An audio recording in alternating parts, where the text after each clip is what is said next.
So when it comes to all the conversations that we have seen about Toronto Maple Leafs forward Mitch Marner, things got really interesting the other day because on Sportsnet 960, they had the fourth period's Dennis Bernstein on the show. And Bernstein went out there and straight up gave a prediction as to where everything is going to go with the Mitch Marner trade talks. Now, I'll leave a link in the description to the video wherein you can see the actual quote.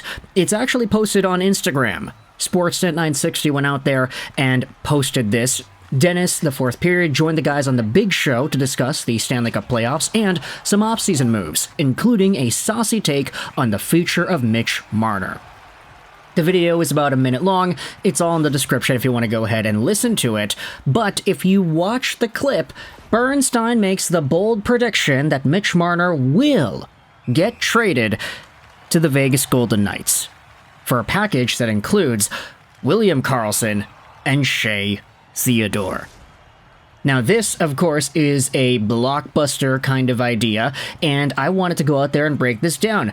Just talk about what either of these two guys, Theodore and Karlsson, could bring to the Toronto Maple Leafs, and what, of course, Mitch Marner could do as a member of the Vegas Golden Knights. In fact, let's start there, because the idea of Marner to Vegas is so big and bold. But at this point, I feel like we should be used to seeing the Vegas Golden Knights pull off these big, bold moves consistently. Every single year. They seem to always get the big fish guy, whether that's via trade, via signing, all the star power that has come and gone through the Vegas Golden Knights despite being a 6-year-old franchise.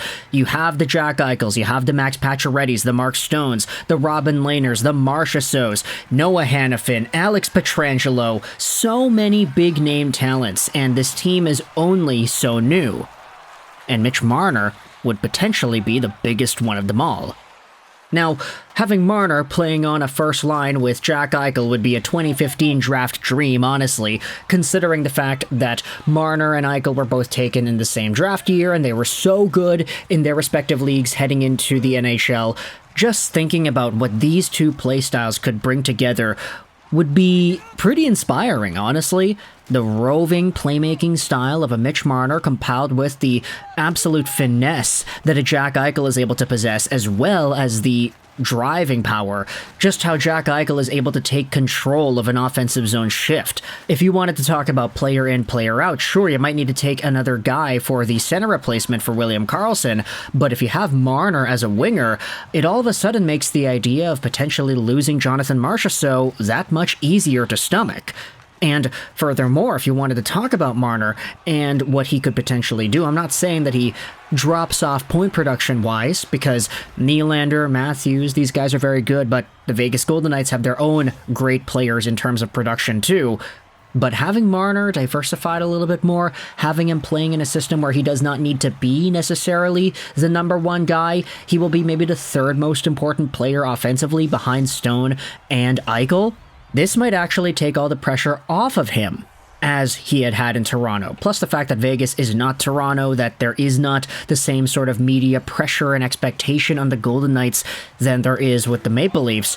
It does seem like a really interesting fit, and it's one of these things where if there's any team to take a big swing on Mitch Marner and shell out the assets to get it done, Vegas is like the number one choice because they always seem to get involved when it comes to big names potentially being available on the market. Meanwhile, if you wanted to go over what the Toronto Maple Leafs would receive in exchange for Marner, try not to think of it as like, okay, Theodore and Karlsson for Marner 1-for-1. Think of it as the contracts, because Shea Theodore is signed on till the end of 2025, making $5.2 million a year. William Karlsson is signed on till 2027, making $5.9 million a year. Add these two together and you pretty much get $11 million bucks. That's the same dollar amount that Mitch Marner is worth by himself. Karlsson, though, has 2 more seasons after 2025. Theodore expires in 2025, the same as Marner. Because the money works out so perfectly, you have to start thinking about the years. Because keeping a guy like William Karlsson on till 2027 seems like a pretty good move in my opinion, especially since he had 60 points in 70 games played this previous season, 30 goals on top of that too.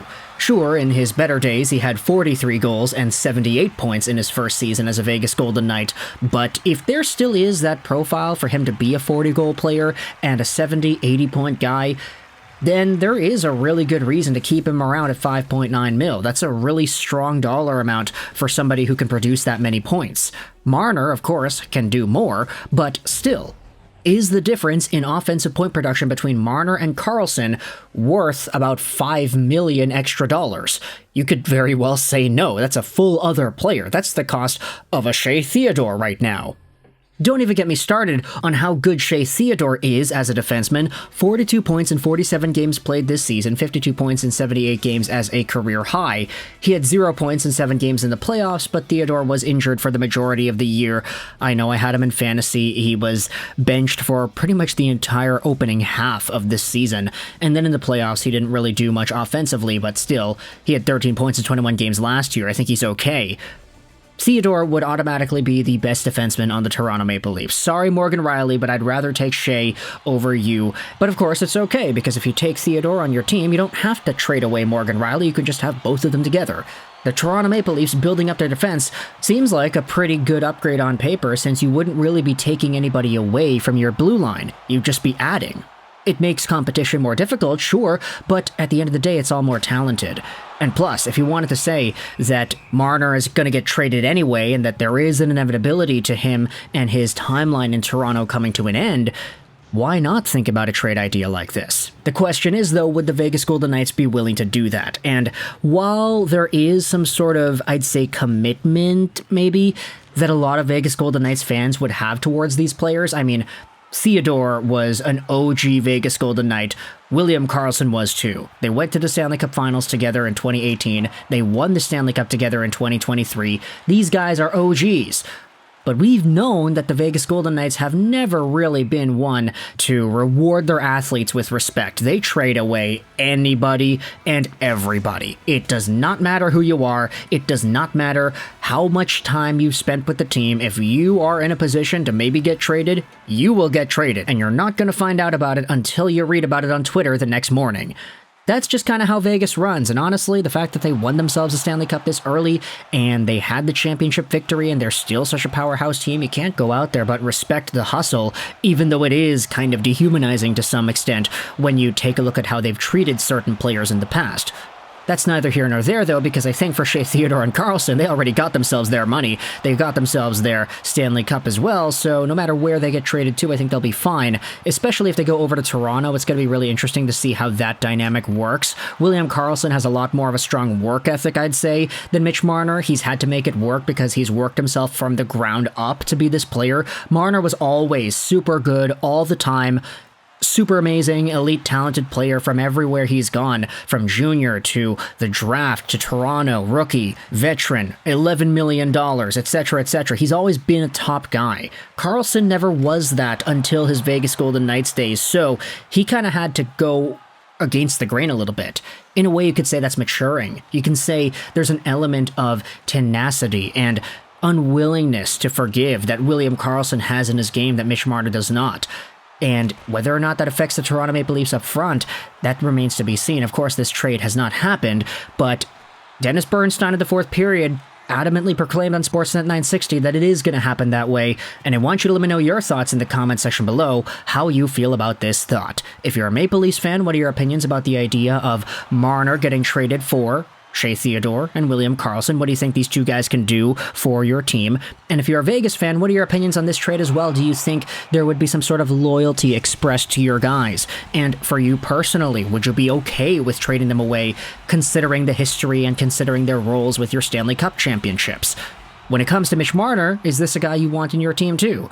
Just imagine Marner and Eichel playing together. What are your thoughts about that? Let me know in the comment section below all your opinions. I hope you enjoyed this British Ash Rolls 99. And bye.